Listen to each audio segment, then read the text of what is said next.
मोदी सरकार ने विपक्ष के आगे पूरी तरह से सरेंडर कर दिया है। विपक्ष की बड़ी मांग मान ली है और अब संसद में चुनाव सुधार पर चर्चा को सरकार तैयार हो गई है।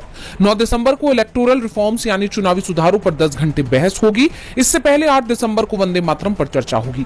इसके लिए भी 10 घंटे का समय तय किया गया है। संसद में चुनाव सुधार पर चर्चा कराने का ऐलान संसदीय कार्य मंत्री किरेन रिजिजू ने राज्यसभा में किया, क्योंकि लोकसभा उससे पहले ही दिन भर के लिए स्थगित हो चुकी थी। दरअसल एसआईआर पर चर्चा की मांग के चलते ही लोकसभा की कार्रवाई नहीं हो पाई।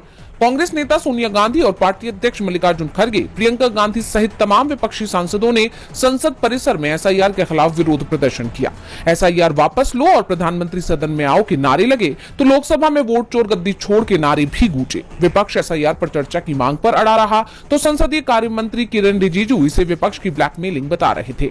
उनकी तरफ से तो ये कहा जा रहा था कि चर्चा का प्रस्ताव खारिज नहीं किया गया है, लेकिन चर्चा कब होगी इस पर चुप्पी बरकरार थी, जिसके चलते लोकसभा आज भी नहीं चल पाई तो स्पीकर ओम बिरला ने सर्वदलीय बैठक बुला ली।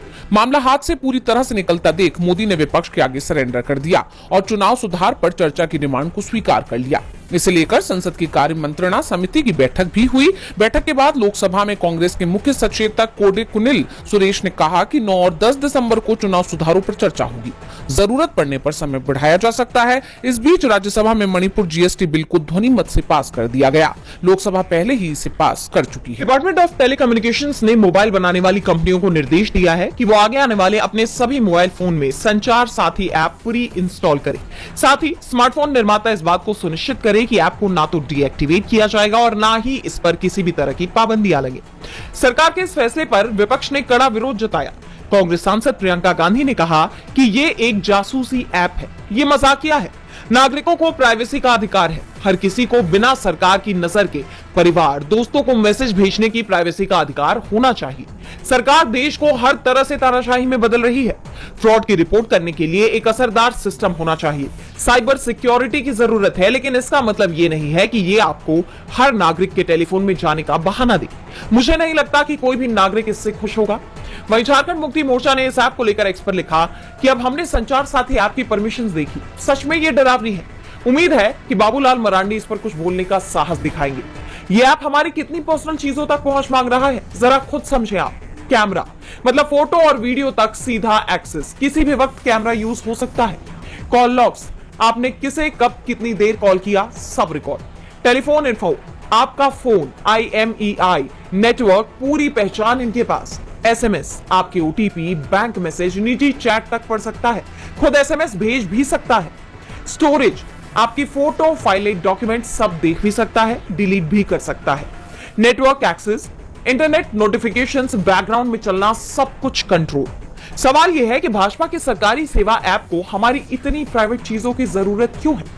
विपक्ष के बढ़ते इन हमलों के बीच अब केंद्रीय संचार मंत्री ज्योतिरादित्य सिंधिया ने यू टर्न लेते हुए कहा है कि संचार ऐप पूरी तरह से ऑप्शनल है। आप इसे रखना चाहते हैं या नहीं, ये आपके ऊपर है। इसे डिलीट किया जा सकता है, ये बाध्यकारी ऐप नहीं है। यानी सरकार अब विपक्ष के दबाव में दिखाई दे रही है। कांग्रेस इस वक्त मिशन गुजरात में जुटी हुई है। इसी क्रम में राज्य में बढ़ती नशाखोरी, अवैध शराब की बाढ़ और बढ़ रहे अपराधों के विरोध में कांग्रेस जन आक्रोश यात्रा निकाल रही है और अब इसको लेकर कांग्रेस सांसद ने बीजेपी सरकार को आड़े हाथों लिया है। राहुल ने एक्स पर पोस्ट किया कि गुजरात में चल रही कांग्रेस की जन आक्रोश यात्राओं के दौरान लोगों ने, खासकर महिलाओं ने बार बार कहा है कि राज्य में बढ़ते नशे, अवैध शराब और अपराध ने उनके जीवन में असुरक्षा को गहरा दिया है।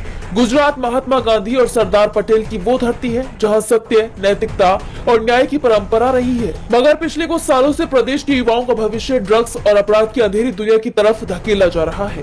राहुल ने आगे कहा कि महिलाएं बड़ी संख्या में सड़कों पर उतर रही हैं, क्योंकि अपराधियों को सत्ता का संरक्षण मिल रहा है और उन्हें सिर्फ उपेक्षा मिल रही है। इसके साथ ही उन्होंने सवाल किया कि गुजरात पूछ रहा है बीजेपी सरकार चुप क्यों है? वो कौन बीजेपी मंत्री है जिसके संरक्षण में ये सब चल रहा है? गुजरात के गद्दारों को क्यों बचाया जा रहा है? एक और बड़ा मुद्दा जो यात्रा के दौरान हर बैठक में सामने आया वो किसानों का है। हाल ही की भीषण बाढ़ ने हजारों गुजराती परिवारों को तबाह कर दिया और किसानों की फसलें बर्बाद हो गई। जब नरेंद्र मोदी गुजरात के मुख्यमंत्री थे तो राहत पैकेज की बातों की रट रुकती नहीं थी। आज गुजरात डूबा है, डबल इंजन सरकार है, वो प्रधानमंत्री है और न पर्याप्त राहत दिख रही है न संवेदना। गुजरात में भयानक जन आक्रोश है। हर परिवार अपने बच्चों के भविष्य को लेकर चिंतित है। हर परिवार पूछ रहा है कि किसानों का कर्ज माफ क्यों नहीं किया गया। ड्रग्स का कारोबार साफ क्यों नहीं किया? कांग्रेस जनता की बात सुनती रहेगी और बीजेपी सरकार की नाकामी और भ्रष्टाचार को लगातार उजागर करती रहेगी। अब राहुल के इन सवालों से बीजेपी और पीएम मोदी दोनों ही घिर गए हैं। अब देखना होगा कि बीजेपी इन आरोपों का क्या जवाब देती है। एसआईआर के खिलाफ दाखिल याचिकाओं पर एक बार फिर सुप्रीम कोर्ट में सुनवाई हुई। इस दौरान याचिकाकर्ताओं की तरफ से पेश वरिष्ठ वकील प्रशांत भूषण ने सवाल उठाया कि अगर चुनाव आयोग को ही पूरी शक्तियां दे दी गई तो वो तानाशाह बन जाएगा। वहीं वरिष्ठ वकील अभिषेक मनु सिंघवी ने कोर्ट में दोबारा आर्टिकल 334 और आर्टिकल 327 के तहत दी गई शक्तियों का जिक्र किया और दावा किया कि नए सिस्टम में पार्लियामेंट्री कानून हावी हो रहे हैं। एसआईआर प्रक्रिया को लेकर सिंघवी ने कहा कि जून से पहले मान लीजिए हमारे पास एक्स डॉक्यूमेंट सिस्टम था, जून के बाद हमारे पास बाय डॉक्यूमेंट्स हैं। अगले साल उन्हें जेड डॉक्यूमेंट सिस्टम अपनाने से कोई नहीं रोक सकता, जबकि ईसीआई के पास ऐसा करने का कोई अधिकार नहीं है, क्योंकि आर्टिकल 324 को आर्टिकल 327 के तहत कानून से ज्यादा अहमियत दी गई है। सिंघवी ने 1951 के जनप्रतिनिधित्व कानून का जिक्र करते हुए सेक्शन 21(3) के तहत चुनाव आयोग को मिली शक्तियों और चुनाव प्रक्रिया के लिए प्रावधानों की बात की। उन्होंने कानून में दिए प्रावधानों की तुलना चुनाव आयोग की कार्यप्रणाली से की और सवाल उठाते हुए कहा कि ये तो सेक्शन 21(3) का मजाक है। इस पर जस्टिस जॉय माल्या बागची ने कहा कि क्या एसआईआर रूल 25 के तहत दिए गए कारणों के अनुसार किया जाना चाहिए या कारणों के लिए कुछ विवेक छोड़ देना चाहिए। इस पर सिंघवी ने कहा कि जवाब है नहीं, पावर रूल 25 तक जाती है। अगर मेरा मतलब सही है तो उनके पास लिमिटेड कॉन्स्टिट्यूशनल पावर है।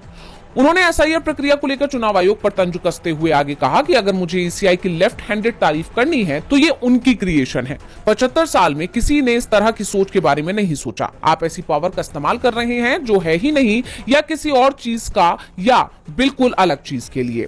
उन्होंने जोर देकर कहा कि ईसीआई के पास 324 के तहत नागरिकता टेस्ट करने का कोई अधिकार नहीं है। सिंघवी ने आरोप लगाया कि ईसीआई ने संविधान के खिलाफ काम किया है। इससे न सिर्फ कानूनी प्रक्रिया का उल्लंघन हुआ है बल्कि संसद द्वारा एनआरसी प्रक्रिया भी खत्म हो गई है। इस जबरदस्त बहस के बाद भी कोर्ट किसी नतीजे पर नहीं पहुंचा है। अब मामले में अगली सुनवाई 4 दिसंबर को होगी। महाराष्ट्र में हो रहे निकाय चुनाव में बड़ा ट्विस्ट आ गया है। पहले चरण के तहत 246 नगर परिषदों, 42 नगर पंचायतों के लिए वोटिंग तो शेड्यूल के मुताबिक ही हुई, लेकिन ऐन वक्त पर काउंटिंग की तारीख बदल दी गई। पहले जो वोटिंग के अगले ही दिन यानी 3 दिसंबर को चुनाव की काउंटिंग होनी थी, अब वो 21 दिसंबर को होगी, क्योंकि बॉम्बे हाईकोर्ट ने काउंटिंग पर रोक लगा दी है। बॉम्बे हाईकोर्ट की नागपुर पीठ ने राज्य चुनाव आयोग को निर्देश दिया है कि 2 दिसंबर को हो रहे सभी नगर परिषद और नगर पंचायत चुनावों के परिणाम 3 दिसंबर की बजाय 21 दिसंबर को ही घोषित किए जाएंगे। साथ ही जिन 20 से ज्यादा जगहों पर आयोग ने चुनाव स्थगित कर दिए थे, जहां 20 दिसंबर को मतदान होगा और 21 दिसंबर को ही सभी जगहों के परिणाम एक साथ घोषित करने होंगे। दरअसल राज्य निर्वाचन आयोग ने 4 नवंबर को चुनाव की घोषणा की थी, लेकिन जिन सीटों पर उम्मीदवारों ने जिला अदालत में अपील की थी और फैसला 23 नवंबर या उसके बाद आया, वहां चुनाव टालना पड़ा। आयोग ने कुल 288 में से कम 20 से 24 नगर परिषदों और नगर पंचायतों में चुनाव स्थगित कर दिया था। और अब इस फेज वाइज वोटिंग और नतीजों को लेकर बॉम्बे हाईकोर्ट में 10 याचिकाएं दाखिल की गई, जिस पर सुनवाई करते हुए कोर्ट ने इस बात पर जोर दिया कि फेज वाइज काउंटिंग और नतीजों की घोषणा दूसरे चरण के मतदान और रिजल्ट को भौतिक रूप से प्रभावित करेगी। नतीजे घोषित होने तक आदर्श आचार संहिता का पालन किया जाना चाहिए और तब तक कोई भी एग्जिट पोल नहीं किया जा सकता। अब कोर्ट के इस फैसले ने फडणवीस सरकार को कटघरे में ला दिया है कि आखिर उसने अपना पक्ष मजबूती से क्यों नहीं रखा।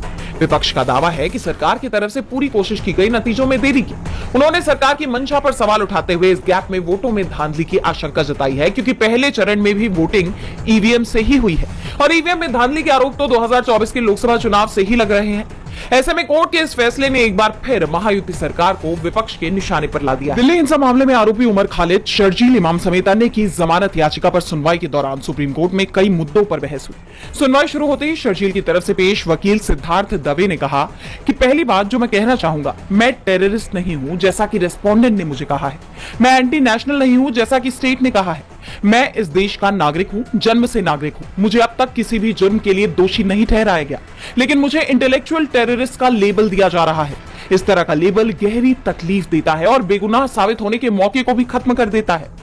कोर्ट में पिछली सुनवाई के दौरान दिल्ली पुलिस की तरफ से सुनाई गई शर्जील इमाम के भाषण की क्लिप चलाई गई थी, जिस पर इस बार कोर्ट ने सवाल किया। बेंच ने पूछा कि क्या यह कहा जा सकता है कि वे भाषण यूएपीए 1967 के तहत भड़काने वाले और आतंकवादी गतिविधि के तौर पर नहीं देखे जाएंगे। इस पर शर्जील की तरफ से जवाब देते हुए वकील दवे ने कहा कि हाँ, मैंने वो भाषण दिए हैं और उनके लिए मुझ पर केस चला है। अगर मुझे उन भाषणों के लिए गिरफ्तार किया जा चुका है तो मैं उन्हीं भाषणों के लिए इस एफआईआर में कैसे आ सकता हूं। उन्होंने इस बात पर जोर दिया कि फरवरी 2020 में हुई दिल्ली हिंसा में इमाम का नाम नहीं जोड़ा जा सकता, क्योंकि जनवरी 2020 से ही अपने भाषणों को लेकर वो कस्टडी में था। वहीं गुलफिशा फातिमा की तरफ से पेश वकील अभिषेक मनु सिंघवी ने कहा कि वो इकलौती महिला आरोपी हैं जिसे अब तक बेल नहीं मिली, जबकि सह आरोपियों को मिल गई है।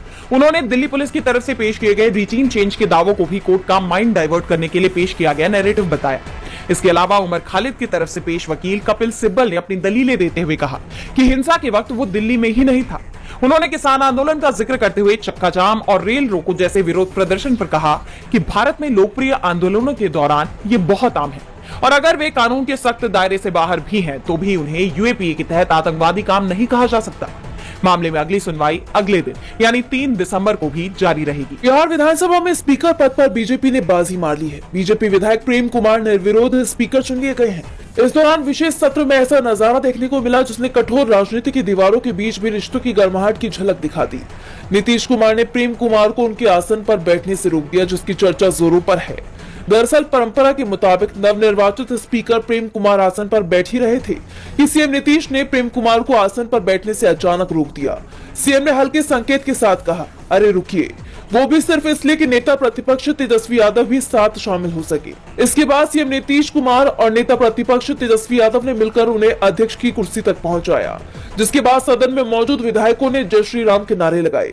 सदन में 5 विधायकों ने शपथ ग्रहण किया।